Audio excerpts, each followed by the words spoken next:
I want to welcome Agile XRM to the podcast. I've known the people at Agile XRM for the past 12 years. I've seen how their business process management tool can add massive value to complex organizational processes in sectors such as finance and government. If you have complex processes or a need for dialogues on the Power Platform or Dynamics 365, take a look at how this BPM tool can add value. You can find them at agilexrm.com or check out the show notes for more details.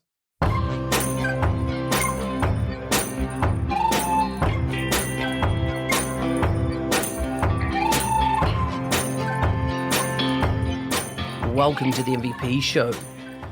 Before we chat with today's guest, remember, if you're interested in taking your career to the next level, check out the 90-Day Mentoring Challenge. You can find that at arcore.nz365guy.com.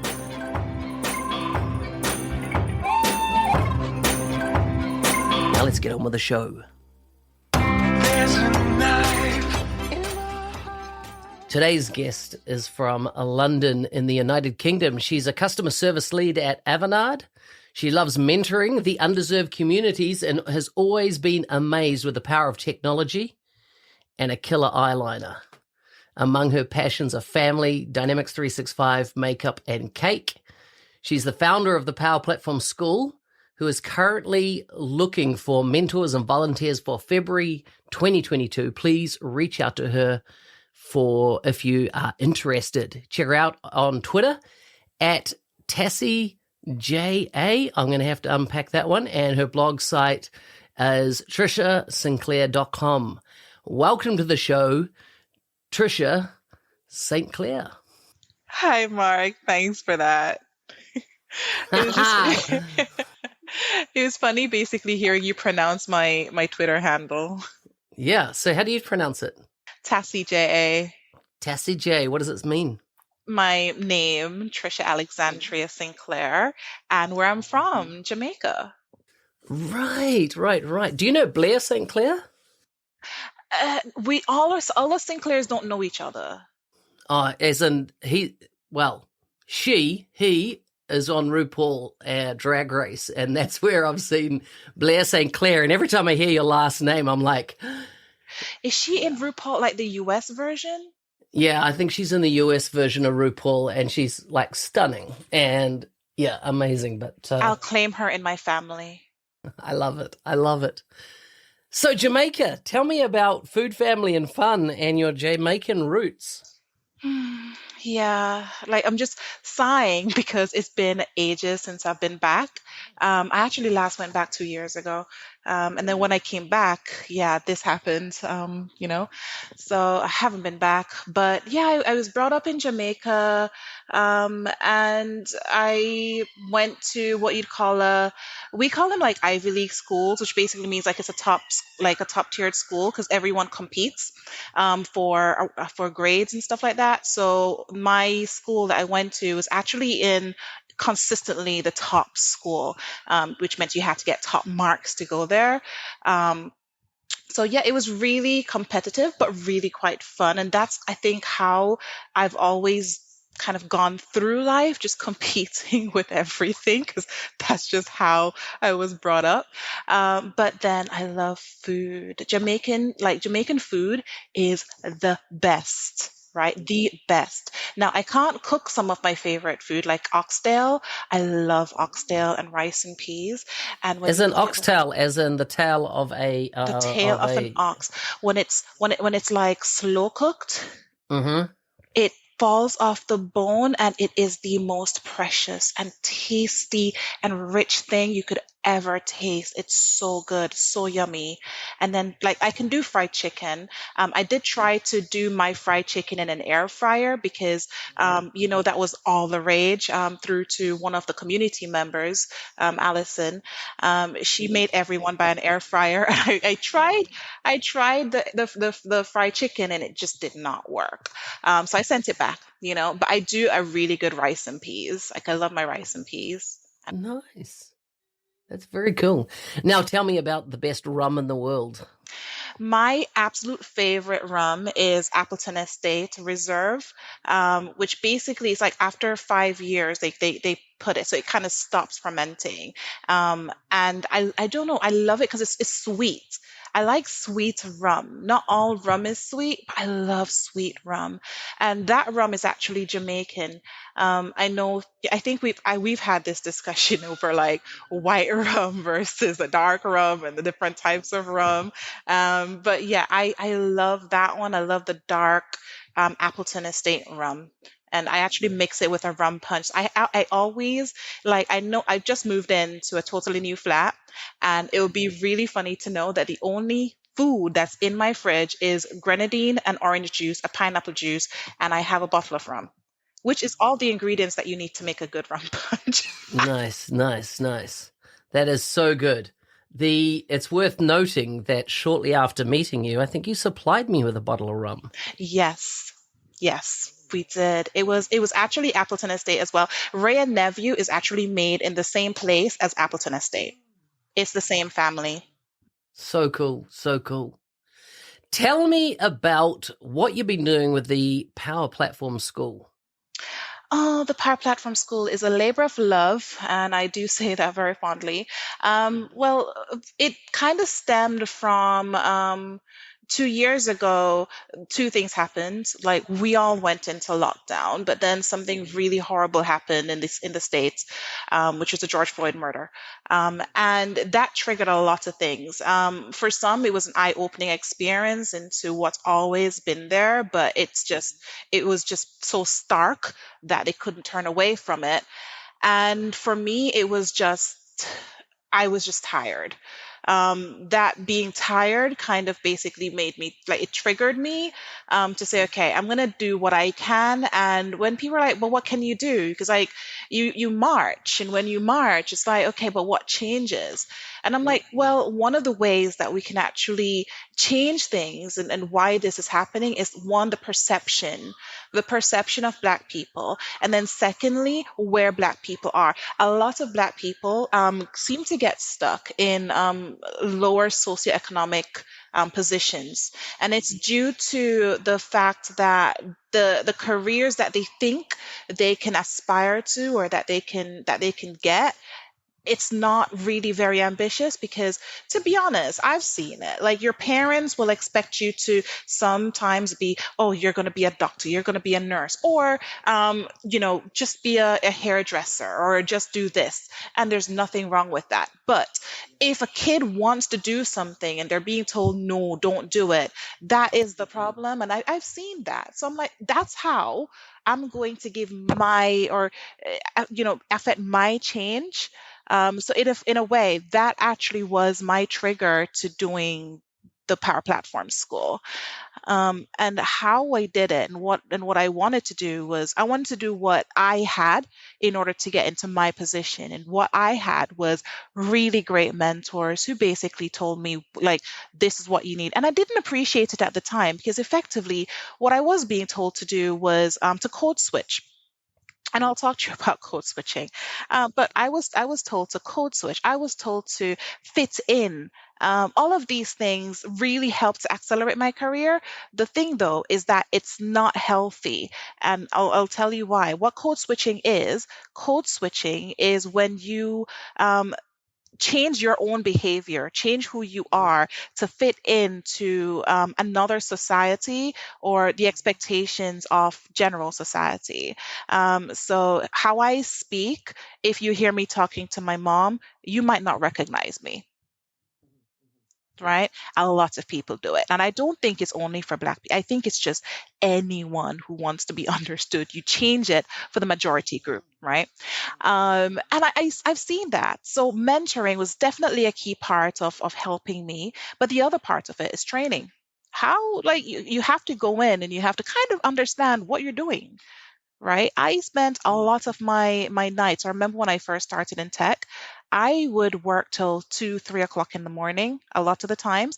And I remember my brother was like, why do you work so late? And it was weird. I didn't know why I worked so late. I liked it because like I was addicted to it. That I loved playing with things. I like getting to know things, figuring things out. And that made me teach myself till God knows how many hours in the morning. So that training was really important. And then on top of that, it's not just about knowing the tech. It's how do you actually take the tech and take the knowledge and the advice that you've been provided with and then apply it with other consultancy necessary things that you need to know as a consultant, like how to network, how to communicate, what exactly is project management, all of that stuff you need to know.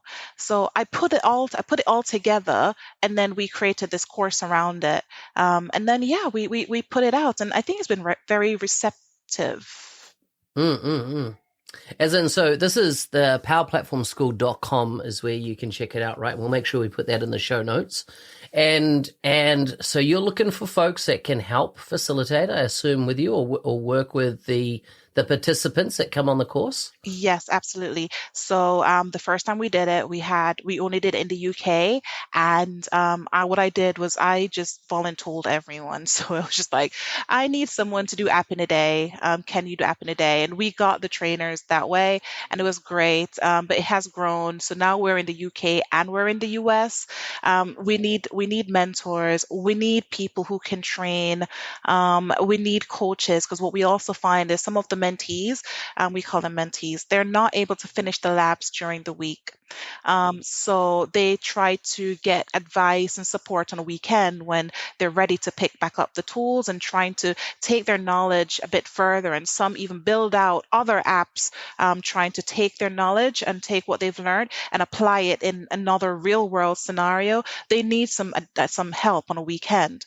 So we need people who can provide that weekend help. We need people who are good at training. We need people who are really good mentors. And a mentor doesn't necessarily need to be someone who is technical. That's absolutely not what we're looking for. We're looking for people who can just guide. You're in the industry. So you know what it's like, and you know people, and you can give advice based on where you've been and your career path, because they might want to go on that same career path too. Yeah, I like it. I'm just taking a look at the instructors that you've had in the UK: Keith Watling, Joe Griffin, Matt Colin Jones, Christopher Huntingford. Oh, I've never seen his name pronounced so official. Alison Milligan, Janet Robb, Daniel Baber, and EY Kelderman. This is so awesome, the lineup of folks that you have involved.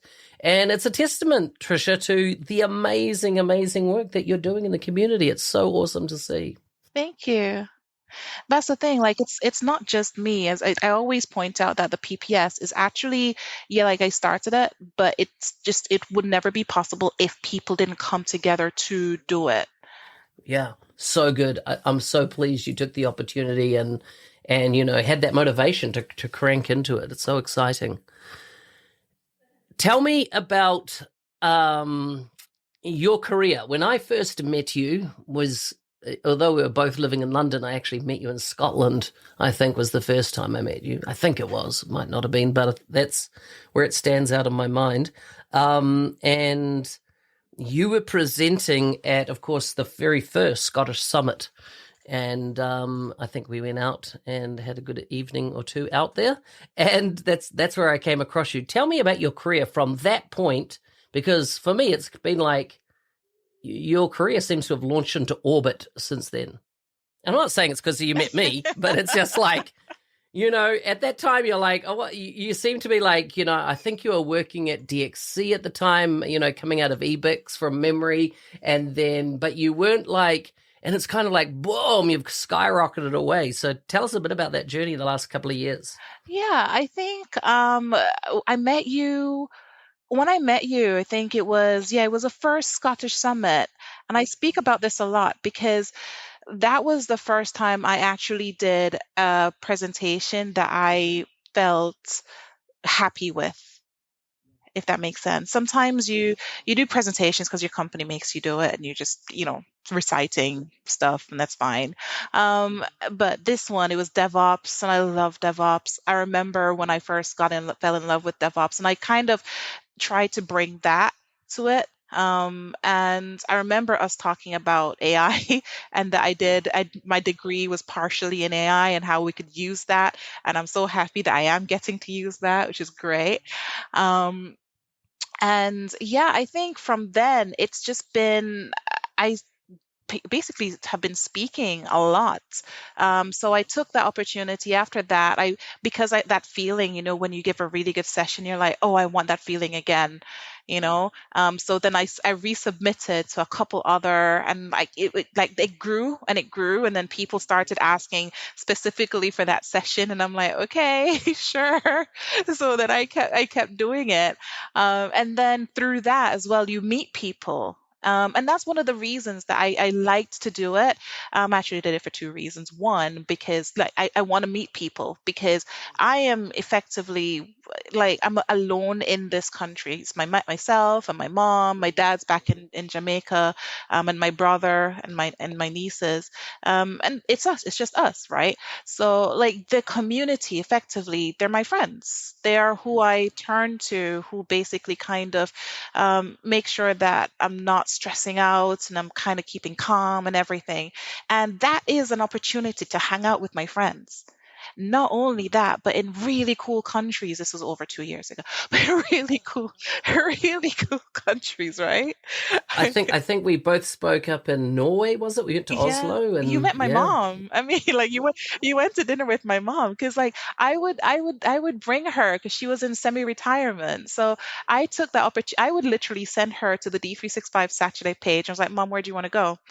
And she would say, I want to go there, I want to go there, and I would submit to speak. And then if I got accepted, then I'd book my ticket, I'd book her ticket, and we go. That's epic. That's epic. And I think through that, it's just basically allowed me to build a better network within the community. And that's probably why you think it's, because I don't think it's skyrocketed like that. It's just, I think it's just more like I've met more people. But it's like I feel you've become way more influential. Like you're a legend. Yeah. Straight up. Yeah. That's my observation, and I'm observing from the other side of the world, although of course for a lot of the time I was observing from your backyard because we were, in the same geo, but definitely, definitely.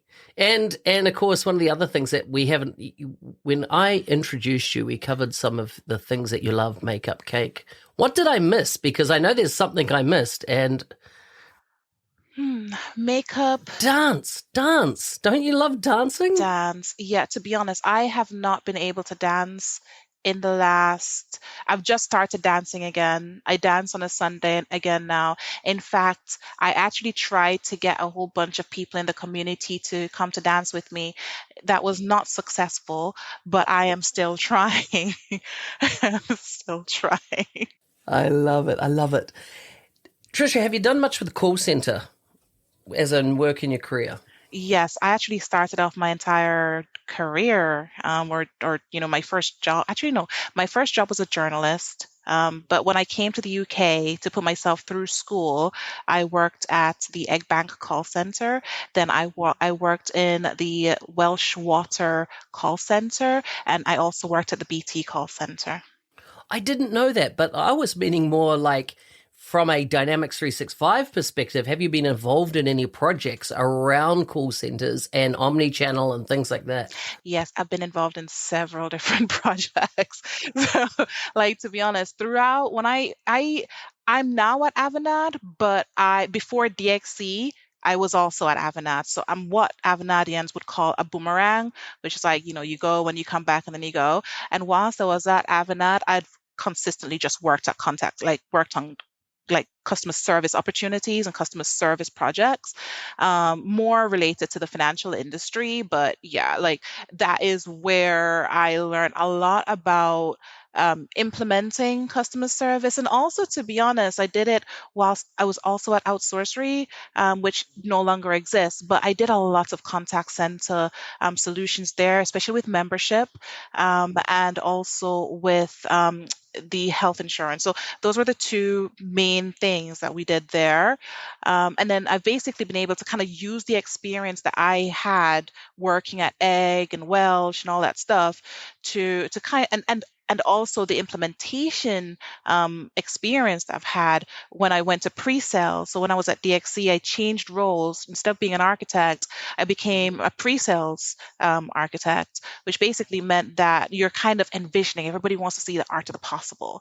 So instead of basically listening to what, managers say, oh, this is what we want, I showed them, listen, as an agent, this is what I wanted, okay? This is what good looks like for me. And that works because a lot of the times when you have like a CTO telling you what to do, like these are the KPIs we want, a lot of the times that doesn't really allow an agent to be as effective as they want to be. And everybody wants to do a good job. Yeah. So true. But Microsoft doing lots of changes in this space. Anything exciting you about what you're seeing? I love it all. Like I love it so much that I'm literally on constant messages like, oh, and I give them feedback. I've always done this. I like to kind of play with things that are new. Like one of the new things that I'm not sure a lot of people have actually seen was the ability now to add new tabs into the what historically was only available in the customer service workspace and Omnichannel. You've got the agent productivity panel. Now you can add your own panel and your own tabs to other, apps, but you can also add additional tabs into your own agent productivity. So if you've got something that is just bespoke for a particular customer, you can add it, right? And it's just, it opens up so many more opportunities. I was just playing with it today and I thought it was really good. Very timely. Tricia, we've already smoked through our time. It's so fun chatting with you. I always like to wrap up with some random questions. Are you ready for yours? Okay. Number one. We might have already covered this. What's your guilty pleasure? Oh, my guilty pleasure. Mm-hmm. Ice cream. Nice. Any flavor? Cookie dough. Same as my wife. But then you've got to put condensed milk on it with Milo. Oh, yum. What's the last random thing that made you smile? I was listening to the Steve Harvey, he does this it's not podcast, it's an album of his show. And there's this joke about his kids or something, and it just cracked me up. I was just laughing hysterically. Nice. Final question. Which celebrity do you shamelessly follow? Beyonce. Yeah. Like, is there any other? Yeah. She's amazing, eh? She is my, if there's something that I feel like I can't do, or if I'm feeling down, I just put on Beyonce Homecoming and I push through it. If Beyonce can do it, you can do it. Yeah. I love it. Thanks for coming on the show, Tricia. Thank you for having me, Mark. Hey, thanks for listening. I'm your host, Business Applications MVP, Mark Smith, otherwise known as the NZ365 guy. If you'd like to support the show, please check out buymeacoffee.com/NZ365 guy. Leave me a message there. I would love to hear from you.